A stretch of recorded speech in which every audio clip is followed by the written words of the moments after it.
4 easy and effective ways to improve digestion. మన తినే ఫుడ్లో ఉన్న న్యూట్రిషన్ మన బాడీకి మంచిగా అందితేనే మనం బలంగా ఉంటాం. సో ఈ డైజెషన్ పవర్ని ఎలా పెంచుకోవచ్చో 4 టిప్స్లో తెలుసుకుందాం. అందులో నెంబర్ 1, భోంచేసిన తర్వాత 5 to 10 minutes వజ్రాసనంలో కూర్చోవడం, దాని తర్వాత కుదిరితే ఒక స్మాల్ వాక్కి వెళ్ళడం. అండ్ నెంబర్ 2, మీరు వాక్ చేసే టైంలో కావచ్చు లేదా ఫ్రీక్వెంట్గా ఎప్పుడైనా సరే షుగర్ ఫ్రీ చూయింగ్ గమ్ నమలడం ద్వారా కూడా డైజెషన్ పవర్ పెరుగుతుంది.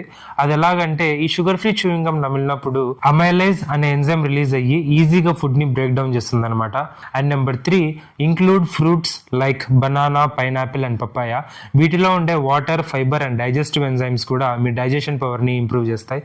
And number 4, include probiotic foods like curd, buttermilk and other fermented foods like idli, dosa and తక్కువ నూనె, ఉప్పుతో తయారు చేసిన pickles. And cities and online స్టోర్స్లో అయితే కిమ్చి, కంబూచా, సోవర్ క్రాట్ అనే ప్రోబయాటిక్ ఫుడ్స్ కూడా ఈజీగా దొరుకుతాయి.